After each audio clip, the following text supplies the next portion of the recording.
Bom dia para todos, sejam bem-vindos.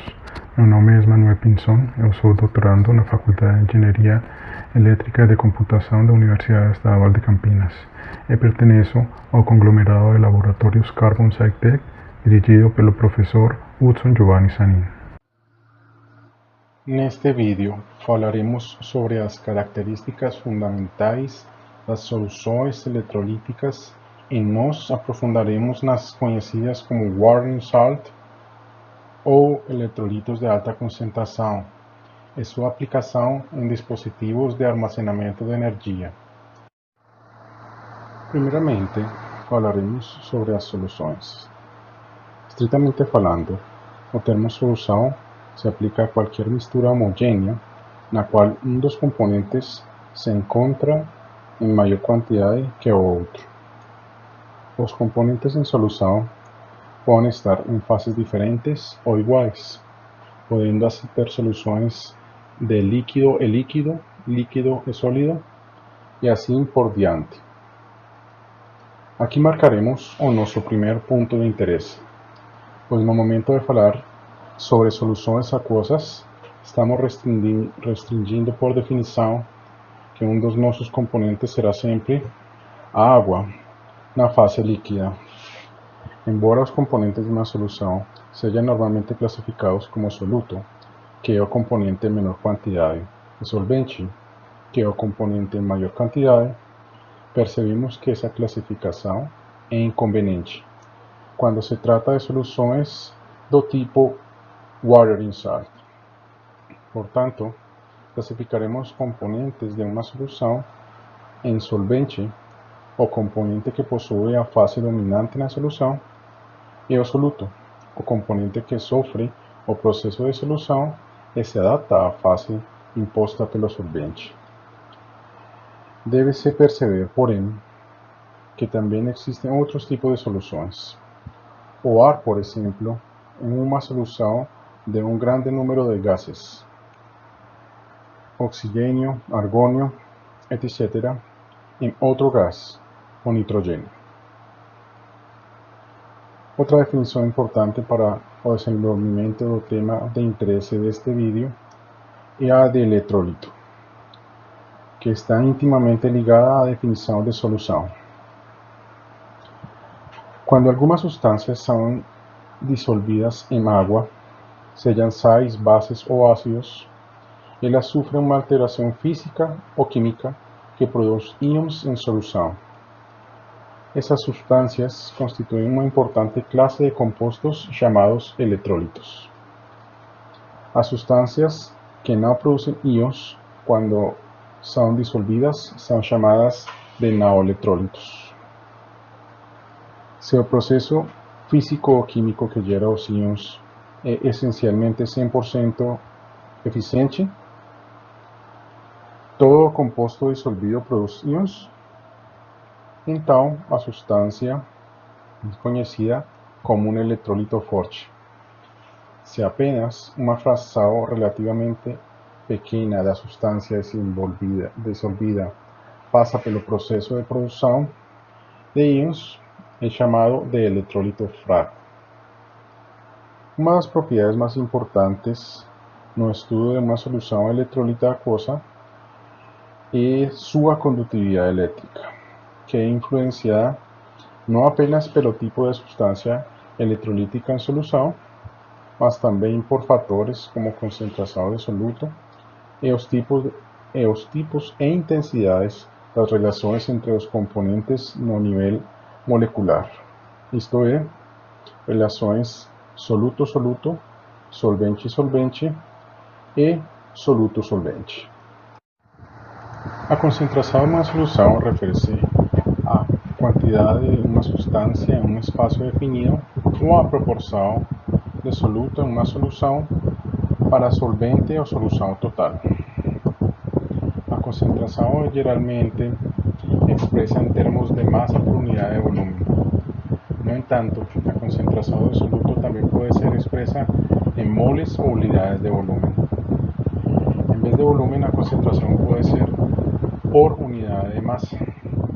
Embora normalmente aplicado a soluções químicas, a concentração pode ser calculada para cualquier mixtura. Tem dois tipos comuns de representar a concentração: a molaridade e a molaridade. A molaridade, representada por um N maiúsculo, que definia como o número de moles de soluto por litro de solução, é a forma mais popular de relatar a concentração de uma solução. A molaridade, representada por um M minúsculo, é uma propriedade intensiva das soluções e é calculada como os moles de um soluto dividido pelos quilogramos do solvente. Ao contrário da molaridade, que depende do volume da solução, a molaridade depende apenas da massa do solvente. Como o volume está sujeito a variação devido à temperatura e pressão, a molaridade também varia com a temperatura e a pressão.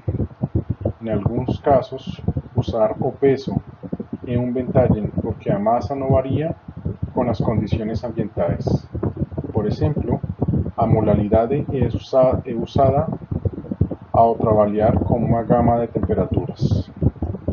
Para representar a concentração das soluções eletrolíticas do tipo Water Inside, o conceito de molaridade é preferido devido à sua independência de fatores externos. As relações ou interações que são geradas durante a produção de uma solução eletrolítica são relações soluto-soluto, que dependerão do tipo de interação molecular intramolecular do eletrólito utilizado.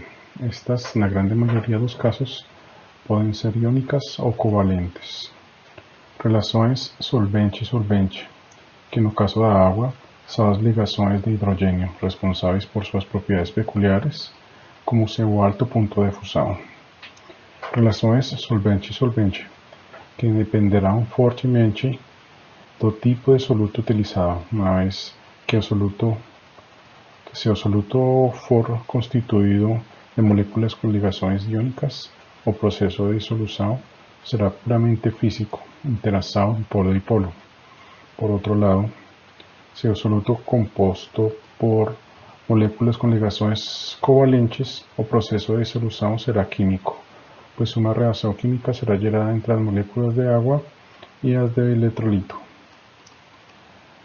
No processo de formação da solução, é importante que as relações soluto-solvente sejam mais fortes que as outras presentes. Existem duas etapas conceituais para formar uma solução, cada uma correspondendo a uma das duas forças opostas que ditam a solubilidade. Se o soluto for um sólido ou líquido, ele deve primeiro ser disperso, isto é, suas unidades moleculares devem ser separadas. Isso é referido como dissolução. Isso requer energia e, portanto, esta etapa sempre funciona contra a formação da solução, sempre endotérmica, ou requer que a energia seja colocada no sistema. Após ocorrer a dissolução, segue-se a solvatação. Se a solvatação liberar mais energia do que a consumida durante a dissolução, a formação da solução é favorecida e o soluto é solúvel no solvente. Muitas forças intermoleculares podem contribuir para a solvatação, incluindo as ligações de hidrogênio, forças dipolo-dipolo, etc. Outro fator a levar em consideração ao estudar eletrólitos é a solubilidade. A solubilidade é a capacidade de uma substância química sólida, líquida ou gaseosa de se dissolver em um solvente, geralmente um líquido, e formar uma solução. A solubilidade de uma substância depende fundamentalmente do solvente usado, bem como da temperatura, da pressão e da polaridade. O grau de solubilidade varia ampliamente dependendo das substâncias, de infinitamente solúvel, totalmente miscible, como etanol em água, ou pouco solúvel, como clorito de prata em água.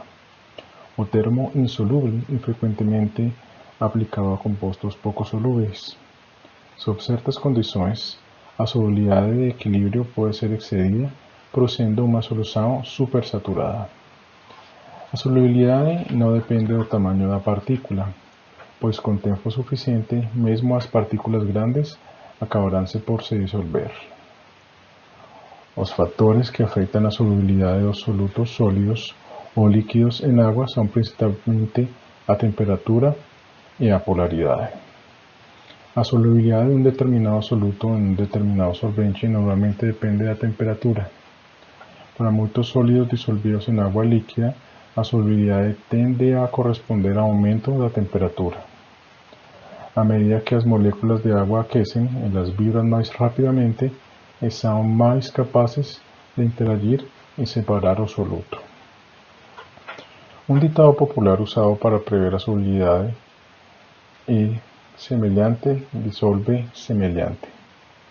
Esta declaração indica que um soluto se dissolverá melhor em um solvente que tenha uma estrutura química semelhante. A capacidade de um solvente de dissolver vários compostos depende principalmente de sua polaridade.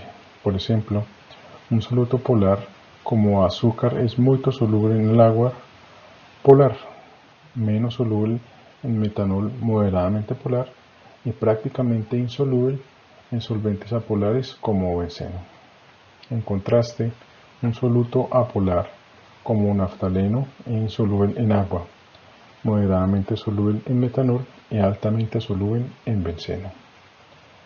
Apresado tiene un efecto insignificante na solubilidade de solutos sólidos e líquidos, mas tem um forte efeito em soluções com solutos gaseosos.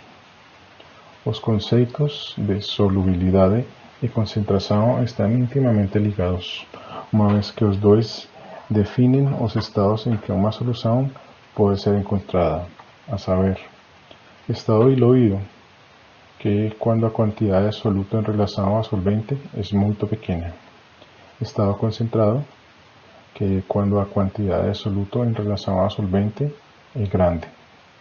Estado saturado, que é quando o solvente não aceita mais soluto em uma determinada temperatura, de que suas partículas não têm mais como gerar ligações. Supersaturado, onde temos notado que a saturação tem que ver com a temperatura. Isso porque ao aumentar esta última, o solvente pode ser forçado a pegar mais soluto do que normalmente pode, obtendo-se assim uma solução supersaturada ou solução em excesso. Assim, sometida a aquecimento ou resfriamento repentino, a solução absorverá muito mais soluto do que normalmente poderia.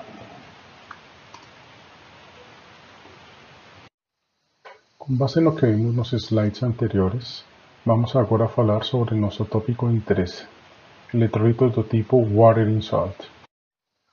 De acordo com o teor de soluto de uma determinada solução eletrolítica aquosa, podemos distinguir dois tipos de solução. Aqueles em que a quantidade de massa e o volume de água excede a quantidade de soluto, que chamaremos de saline water, e os outros em que o soluto é igual ou superior à quantidade de massa e o volume de água. Estes últimos são conhecidos como water in salt.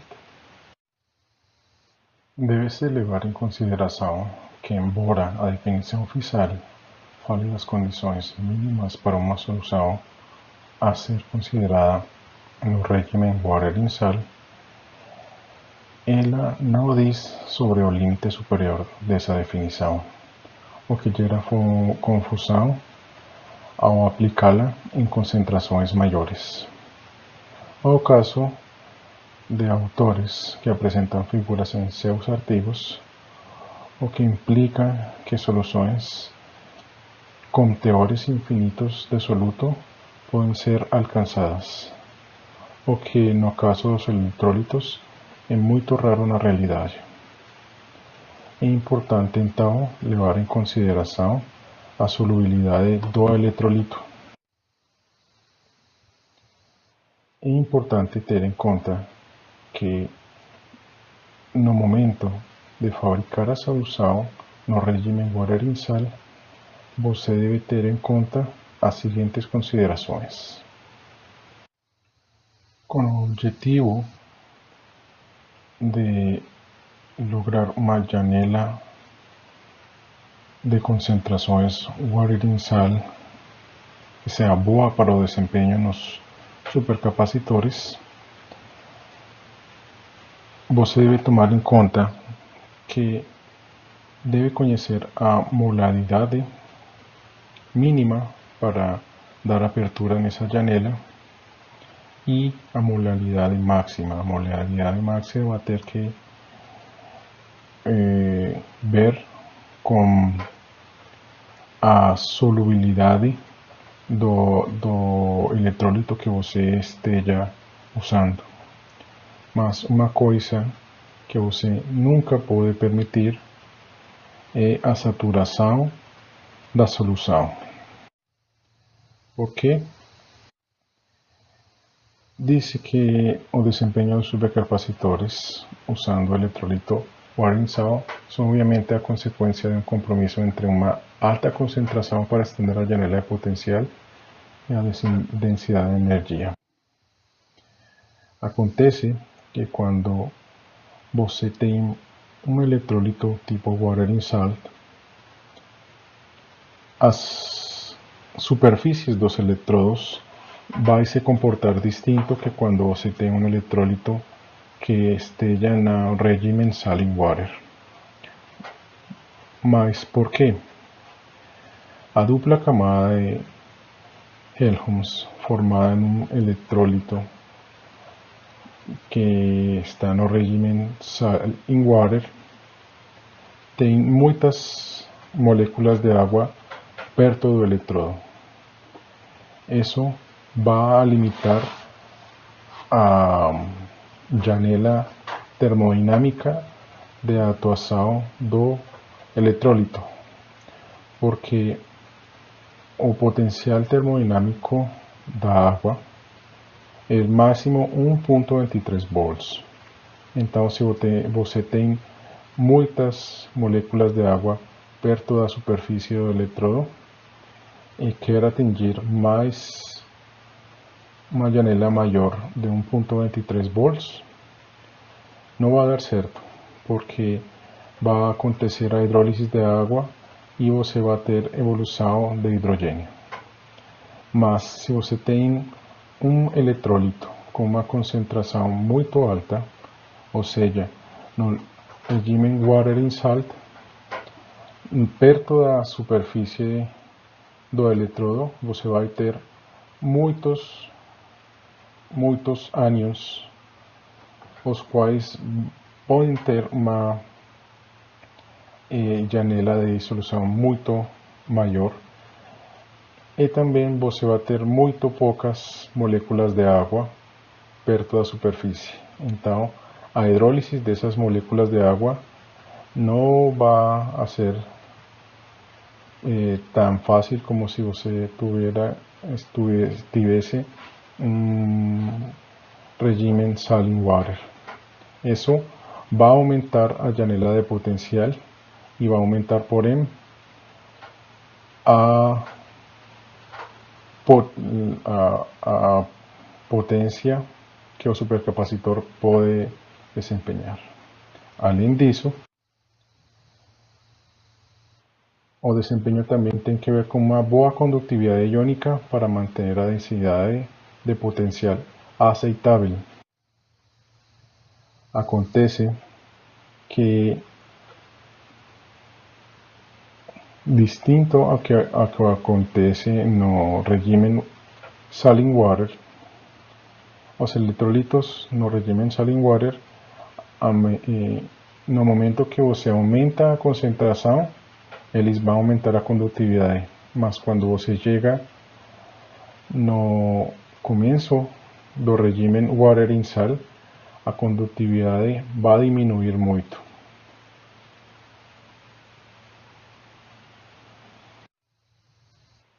Mas por que ocorre essa diminuição na condutividade quando você tem soluções no regime water in sal. Acontece que no regime sal in water os íons têm número determinado de moléculas de água nas suas camadas de solvatação. Isso faz que a relação entre o ânion e o cátion não possa ser feita. E você tem, além de os íons solvatados com umas camadas de solvatação muito grandes,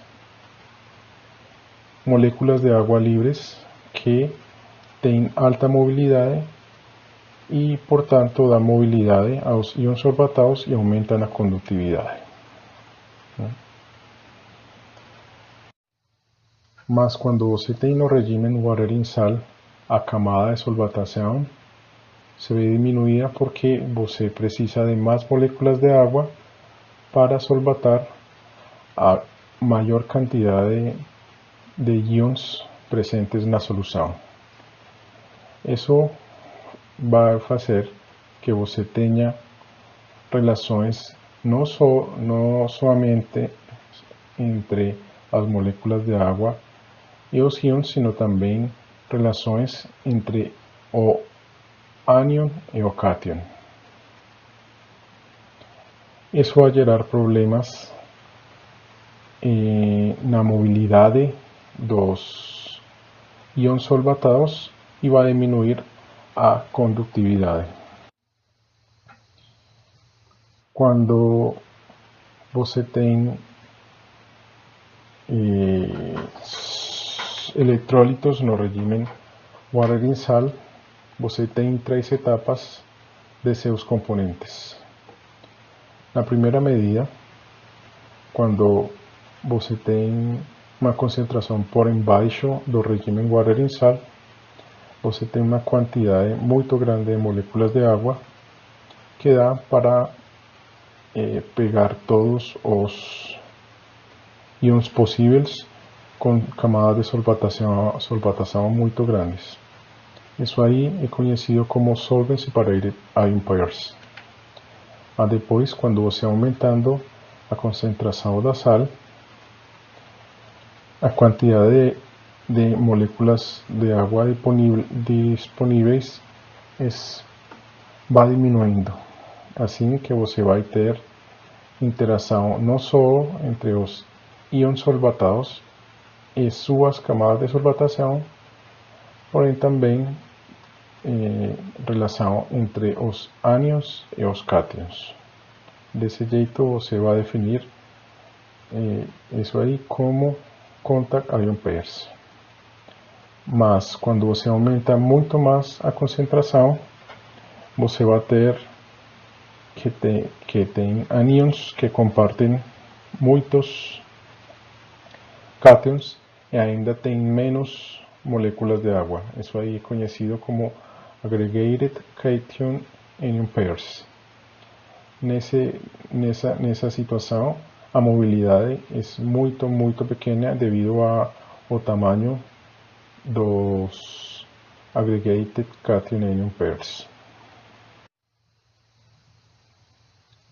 Nesse gráfico aqui, se mostra como na primeira camada de solvatação, numa solução eletrolítica de Livesey na água, onde o Livesey é uma sal, um cátion de lítio, e um ânion de TFSI, o comportamento dos íons, dos ânions, vai de muito a pouco, quando você tem uma concentração muito baixa, mas vai aumentando a quantidade de relação entre o ânion e o cátion, até que fica muito perto da relação que tem as moléculas de água na camada de solvatação, as quais, quando você tem uma concentração muito baixa, elas são muito maiores que as de os contact ion pairs, mas à medida que a concentração vai aumentando, a água na camada de solvatação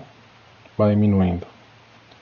Mas, além de que a água na camada de solvatação vai diminuindo, também a agua libre, o monómero de agua libre, vai também sendo muito menor até que fica um porcentagem muito baixo. Isso aí vai afetar a mobilidade e também a condutividade. Aqui podemos olhar um trabalho feito por Bu et al. Com uma sal de perclorato de sódio, como o aumento na concentração do perclorato vai afetar o comportamento dos modos vibracionais das moléculas de água. Acontece que quando você tem água pura, tem vários sinais do comportamento de água, as quais correspondem a água tipo gelo líquido, o monómero de água e outras próprias do comportamento líquido da água. Mas quando você vai aumentando a camada de solvatação, quando você vai aumentando a concentração do eletrolito, vai diminuindo essas sinais aí e vai aumentando só uma, a qual era quase inexistente para a água pura, mas a medida que aumenta a concentração, essa sinal que corresponde à relação entre os cátions de sódio e as moléculas de água vai aumentando até que fica sendo a principal. Isso aí fala da formação dos contact ion pairs e mais para cima dos aggregated cation ion pairs. Além disso, podemos olhar que a principal interação solvente-solvente, que são as ligações de hidrogênio, vão se ver afetadas por aumento na concentração. Isso aí é devido a que a quantidade de moléculas de água livres vão diminuir até ficar quase inexistentes com o aumento da concentração de sal. Além disso, a constante difusão translacional dos monómeros de água, das moléculas de água, vai diminuir também com a concentração, devido a que toda a água vai ficar na reduzida camada de solvatação dos cátions.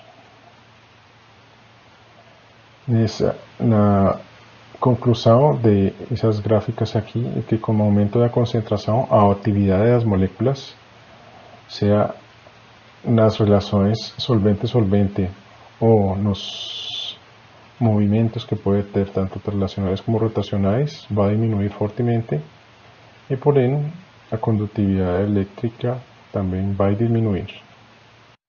Outro estudo feito com eletrolitos em regime water and salt mostra como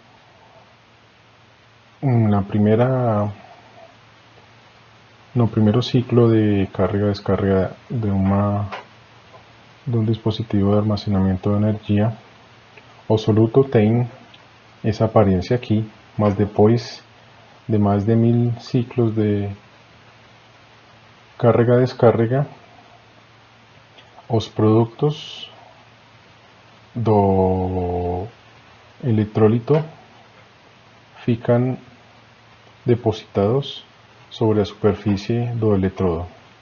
Isso aí tem o efeito de proteção do eletrólito sobre o eletrodo e não vai permitir a hidrólise da água, o que vai estender a janela de potencial. Como resultado da aplicação dos eletrólitos no regime water and salt a supercapacitores ou baterias, temos um estudo feito por Bu et al.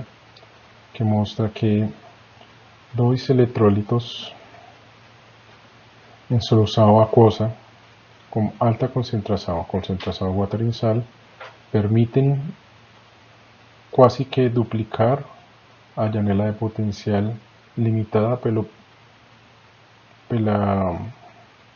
límite termodinámico da água.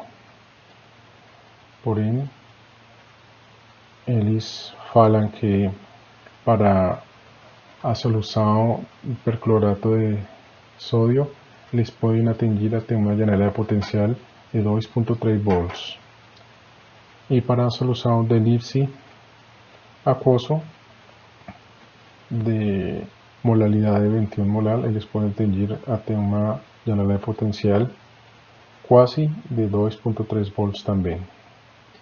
E eles comparam com eletrolitos orgânicos, os quais têm janelas de potencial muito maiores, mas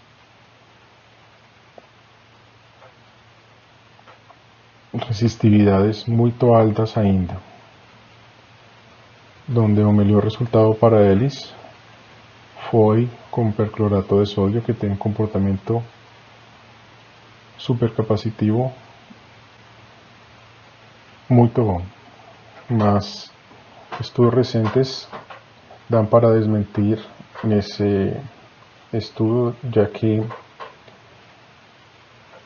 quando você está estudando as baixos scan rates, dá para olhar que a evolução de hidrogênio vai começar muito antes que essa janela falada por Bull, o qual é grave problema, porque ela vai a diminuir muito a vida útil do dispositivo.